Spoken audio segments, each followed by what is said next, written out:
Bitch, I'm stylish. Glock talk, big t-shirt, Billy. Ice. Watch on my wrist, but I want that diamond. Niggas talk crazy when I pull up in sight. Mile high, run that shit back, bitch, I'm stylish. Glock talk, big t-shirt, Billy. Ice. Watch on my wrist, but I want that diamond. Niggas talk crazy when I pull up in sight. Mile high, fuck up first class, I'm the pilot. Put it in perspective, bitch, I got everything I wanted and some extra. I am not the type of turning into a detective. Got two on my own phone.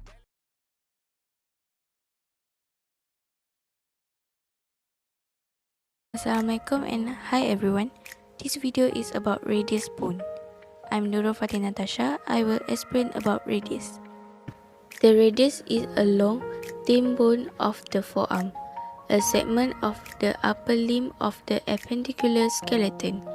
The radius is parallel and lateral to the ulna. The bone articulates with each other both proximally and distally. Proximal and distal radial ulnar joint. Together, they provide the capability of rotational movement such as supination and pronation of the forearm.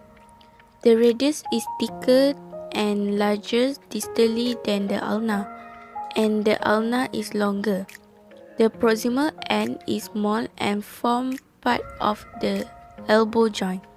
The distal end is large and forms the main part of the wrist. The proximal end of the radius articulates with the capitulum of the humerus and the radial notch of the ulna. The body of or shaft of the radius is triangular in cross-section and provides attachment for several muscles of the forearm and the hand. The distal end of the radius is large with two articular surfaces, one below the carpal and one middle ulnar notch for the head of the ulna. The distal end also has three unarticular surfaces that form attachment with tendon and muscle of the forearm and hand.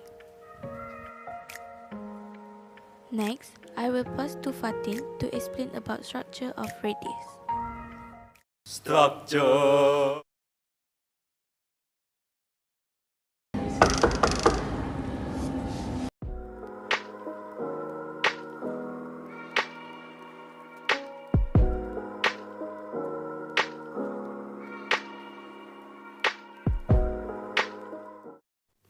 Hi, I'm Fatin Kisina. I will explain about structure of radius. First, proximal end is the long bone of the forearm that extends from wrist to the elbow. Head of radius. Radius head is the bulbous end of the radius where it meets the elbow. Neck of radius. Radius neck is features of proximal radius. Radial tuberosity is a roughly area of the dorsomedial part of the neck of the radius for insertion of the bicep brachii muscle. Next, I will pass to Leah. Hello, my name is Leah Jasmine. Next, shaft of radius. Shaft of radius is a long section of bone that continues distally from the neck and radial tuberosity. Anterior border lies on the medial aspect of the bone. Interosseous membrane is a fibrous tissue with an oblique orientation from the radius to the ulna. Radius is a straight line extending from the center of a circle or sphere to the circumference or surface.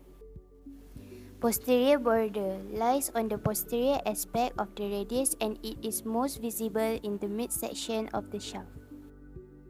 Next, I will pass to Danish Amsha. Hello, my name is Danish Amsha, and now is part of distal end. Distal end is the part of the radius connected to the wrist joint. It's called the distal radius. Posterior surface. Posterior surface is a convex and smooth in the upper third of its extent and covered by the supinator. Anterior surface. Anterior surface is the distal radius is smooth, convex and is angled interiorly. Lateral surface. Lateral surface is a convex throughout its entire extent and it's known as the concavity of the radius, curving outward to be convex at the side.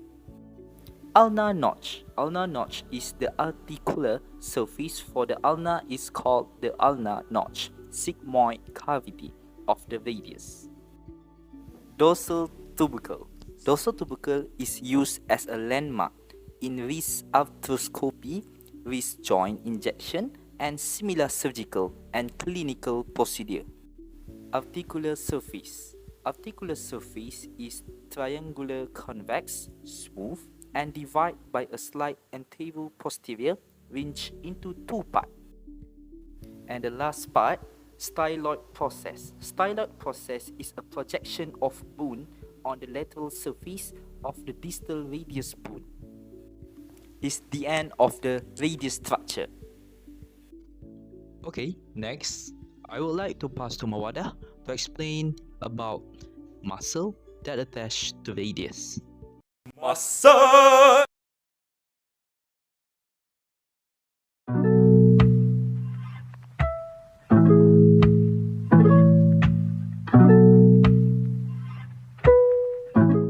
Hi, my name is Mawada. I will explain about muscle that attach on the radius.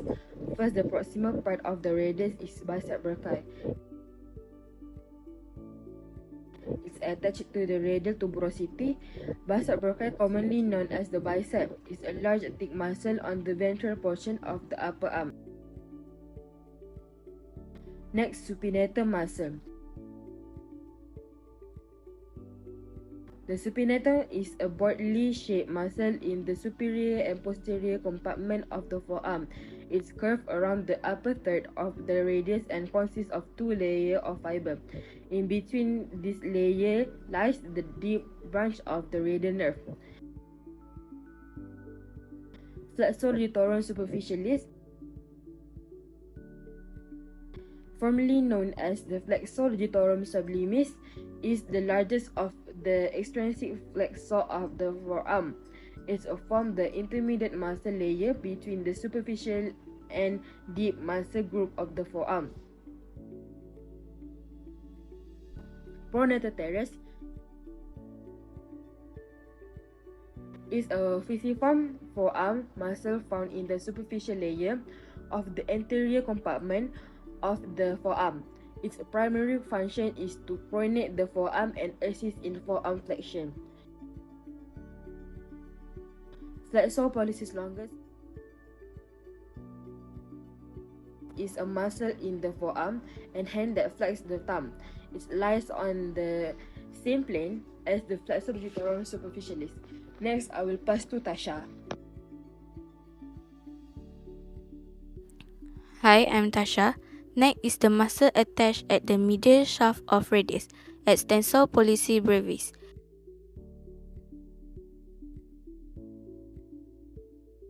It is a skeletal muscle on the dorsal side of the forearm. It lies on the medial side and is closely connected with the adductor pollicis longus. Adductor pollicis longus is the one of the deep extensor of the forearm and is responsible for facilitating movement and stabilization of the thumb. Its tendon is present in the first extensor compartment of the wrist. It lies immediately below the supinator and sometimes unite with it. Brachioradialis is a superficial forearm muscle located in the lateral forearm.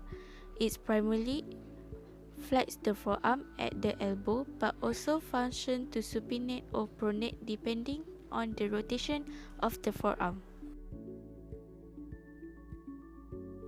Lastly, pronator quadratus. It attaches at the distal quarter of the radial shaft. This muscle is deep-seated, short and flat quadrilateral muscle with parallel running fiber. The main function of this muscle is forearm pronation. It's the ends about muscle attached. Next, I will pass to Diana to explain about movement.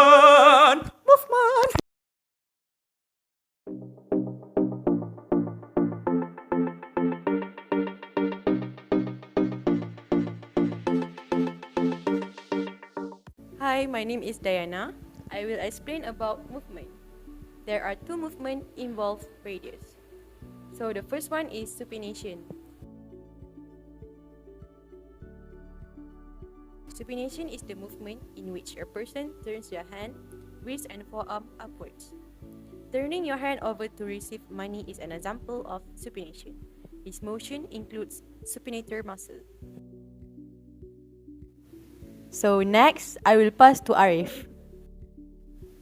Hi, I'm Arif Daniel and I will explain about pronation of forearm. The pronation of forearm is a movement in which the forearm pronates and turns the forearm medially with the palm facing towards the back. This motion includes pronator teres and pronator quadratum muscles.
Macam tu.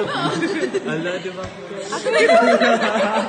Weh, sumpah aku ingatkan macam tu tau. Okay. Sekali.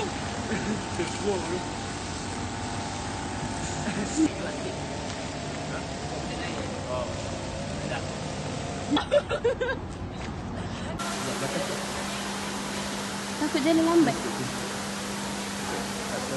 Sama.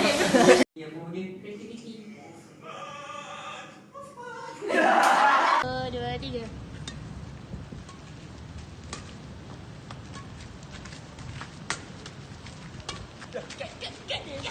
Dua, tiga. Nak bagi aku pukul. Every day I'm shuffling. Strong. Kau dah sedar. Nak habis ni. Tak, high tu high. Kita boleh delete dulu. Tak apa. Apa kau A? Apa kau A? Kau high pitch, aku low pitch. Oh. Okay, satu. Baik dulu jap. Strong. Habis dia. Boleh. Maju. Boleh tu. Sekejap. 3, 2.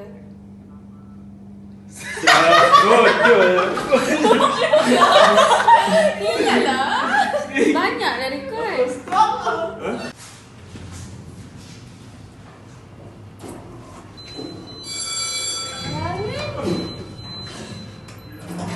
Banyak.